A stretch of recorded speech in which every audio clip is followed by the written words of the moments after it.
Welcome to the Miami Sports Vibes YouTube channel, recapping the Miami Dolphins win. That is right, win against the New England Patriots. Wow, listen, what an ugly damn game, to say the least.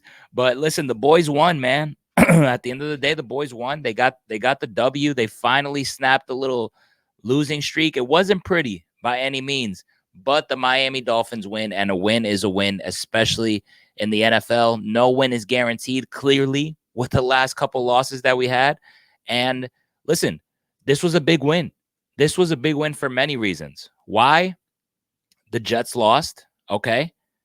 The Bills lost, and obviously you knocked down the New England Patriots. So 3 teams in your division lost, and you won. And the division standings, as of right now, hey, it's a lot closer than you think. It is a lot closer than you think. Buffalo losing 2 in a row. The Jets losing 2 in a row. They have the same record as us now. And, there is some sort of life here, which it didn't seem like there was going to be any life for the Miami Dolphins for the rest of the season. Now this kind of sets you in, heading into the bye week at a pretty, it's still not the greatest position. Obviously, you would want to be with a positive winning record. You think about the game in Seattle, that was a disaster, but the game last week in Tennessee, obviously you want that under your belt, but you got to move and play the games that are ahead. At the end of the day, the Miami Dolphins did win this football game against the New England Patriots, put them at 2-3, right there, tied for second place. And obviously, you got the bye week coming up. That gives an extra week to see what the hell goes on with quarterback Tua Tagovailoa. You come back against the Indianapolis Colts, who are not that good of a team. Granted, I mean, Joe Flacco's freaking slinging like crazy, putting up a lot of points, but that's going to be the next game. And if you can somehow get to, let's say, 3-3, that sets you up with the game at home against Arizona, where Tua may be able to come back by then. And the way this division is going right now, the boys got a shot. And that's just freaking crazy because it looks like we were left for dead. But let's get into the game. Although, there's still alarming things that went on here. There are some positives, and I will touch on this. But the beginning of the game was, I thought the opening drive was amazing. They were kind of moving the ball a lot. They were doing less motion. They were kind of, gravitating towards who their starting quarterback is, which I thought that's what Mike McDaniel should have done even last week. But that's neither here or there. We're talking about this week. I did see some reason to kind of get excited. But then, things happen. Jason Sanders ends up missing a field goal. We end up getting our punt blocked. And it's like if the Miami Dolphins didn't find out, didn't run out of ways to suck, listen, they gave you new reasons to suck. We're going to miss a field goal, hitting it off the post. We're going to get our punt blocked. We're going to do all these different things to show why we suck. And that's what the Miami Dolphins did, I thought, in the first half. It was a disastrous game. I mean, the penalties left and right from both sides. I thought both teams played an awful game of football. I am not even going to lie to you. It was a tough watch. The whole first half was tough. The second half got a little bit interesting, obviously, because you're winding down to see what happens at the end of the game. But the first half stats are a little bit different. Check this out. So Tyler Huntley had 126 passing yards at the half. I thought that was, a major improvement. Obviously, you'd like to see some touchdowns there. And I was actually talking with my uncle about this. I said, is Tyler Huntley not a runner anymore? I mean, why not run some RPOs, some wildcat stuff? Like, why? I don't understand. It felt like Tyler Huntley didn't even know how to run. Like, you can watch that game and see Tyler Huntley for the first time and think that he's not a mobile quarterback, which was kind of shocking to me. Raheem Mostert, I mean, he had a hell of a game. This was at halftime again. 9 carries for 37 yards. Achane, by the way, goes down with a concussion. He's out the game. So finally, the Dolphins look like they were kind of headed in the right direction with the injury bug. You get Teron Armstead back. You get Kendall Fuller back. You get Odell Beckham back. You get a couple of reinforcements back. Mostert comes back. And then, typical Dolphin fashion, when one guy comes back in, another one goes down. So prayers up to Devon Achane. I don't know if he's going to be out for quite some time. The good thing is that you do have the bye week. Concussions are tricky, but you just never know. You never know with concussion protocol nowadays. So it's unfortunate to see Achane go, but it opened up the door to Jaylen Wright. And like I mentioned right there, he had 3 carries for 12 yards at the half, but he really started to get it going in the second half. The first half stats read off as this. Obviously, you see the Miami Dolphins were killing this team in every single facet. First downs, way better. Passing yards, 116 to 32 in New England side. Miami, 67 yards rushing. New England, obviously, stuck in there with 66.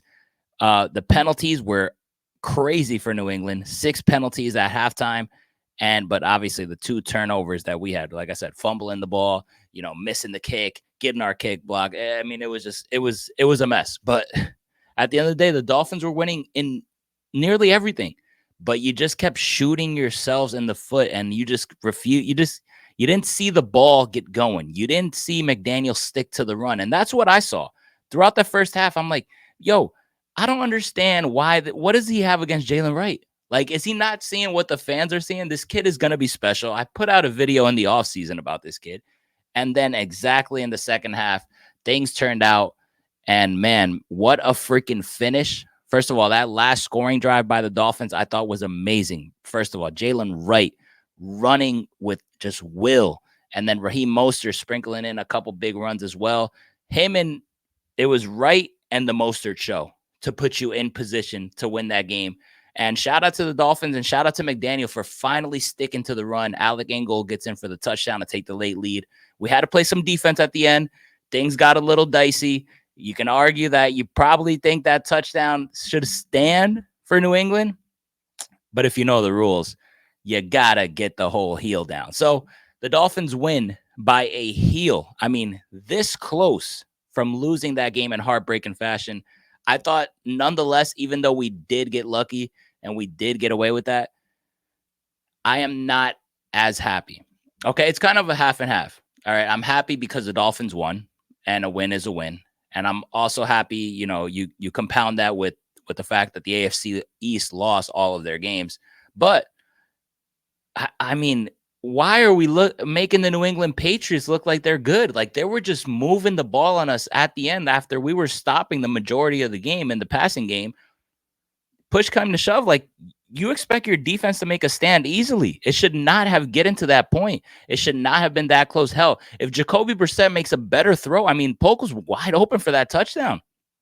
And then late in the game, running out of time, they were inside, the 10-yard line? I mean, the Dolphins will always find a way to make us stress. But the final stats read off as this. Huntley ended up finishing with 94 yards, no touchdown passes, an interception thrown, 18 for 31. Jaylen Wright, my guy, 13 carries for 86 yards, averaged 6.6 yards per carry. Man, that 17-yard run, by the way, was big time. But Raheem Mostert, 19 carries for 80 yards. And Raheem Mostert was a guy that was kind of going to be limited. We're going to give him a couple touches here and there. But after Devon Achane goes down, you knew you were going to expect a lot from Raheem Mostert, but shout out to him being the vet that he is and finishing the game, with 19 carries for 80 yards. I mean, big time. And that 18-yard run was also key to the Miami Dolphins winning this football game at the end of the day. So big shout outs to Mostert for stepping in and just being ready and being the vet that he is. And Jaylen Wright, I mean, we need to see more carries from this guy. I mean, we have seen glimpses over the preseason. We've seen glimpses in a couple games here early on in the season.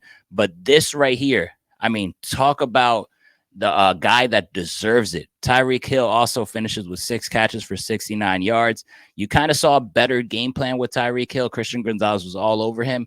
But at least we were able to see him get busy in different ways. Obviously, you expect Tyreek Hill to catch some deep passes and be that vertical threat that he is. But with the limitations that Tyler Huntley has, you got to just take what you can get. And at least we were able to see the Cheetah do a couple of things and get himself involved in this football game because he was not involved at all against Tennessee.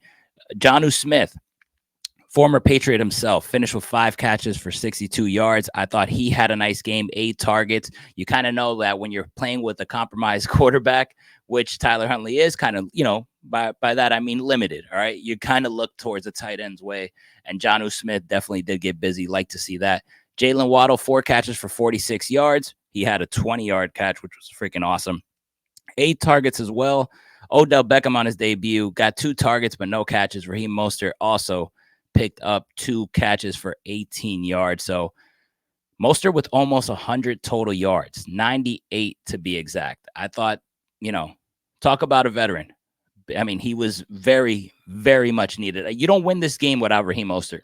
Even though Jaylen Wright, as special as he looked, you needed Wright to have those breaks. And I thought that combo with Mostert and Wright, you do not win this game without Mostert. So he gets my game ball. As bad as I want to give it to Jaylen Wright, Raheem Mostert definitely gets the game ball for me. And the final stats read off is this. So the Dolphins finishing with 179 passing yards to New England's 148. 193 rushing yards to New England's 151. The penalties, 6 penalties for Miami. Don't like to see that, but 12 for the New England Patriots. Talk about shooting themselves in the foot. 12 penalties for 105 yards. You can argue that New England probably lost this game on their own. The Dolphins, obviously, staying with those 2 turnovers that they turned it over in the first half. But overall, the Dolphins win 15-10. A win is a win. And also the Dolphins dominated time of possession. So a much more smarter approach I saw. I saw the play calling was a little bit different than previous, which I absolutely love to see. It wasn't great. A couple of shaky things. I wish he relied more on the run, but he went to it late, and that's what got him the win. I like that he wasn't able, I like that Mike McDaniel wasn't stubborn towards the pass. He knew who his quarterback was. He adjusted. He put a much more simpler game plan on display here against the New England Patriots. And like I said, it wasn't pretty. It wasn't the best, but the job got done. And a win is a win. So the Miami Dolphins win 15-10. And like I said, this is a huge, huge deal. More so because the rest of our division lost. By the way, guys, please subscribe and hit that thumbs up button to support the show. I will highly appreciate it. But like I mentioned, the Jets losing, the Bills losing, the Patriots losing, and the Dolphins winning. Whenever you can do that on any given week, it is a big time win. It's kind of like 2 wins. And when you're heading into the bye week, this is exactly what the Miami Dolphins needed. This is what this fan base needed. Now it's time for a break.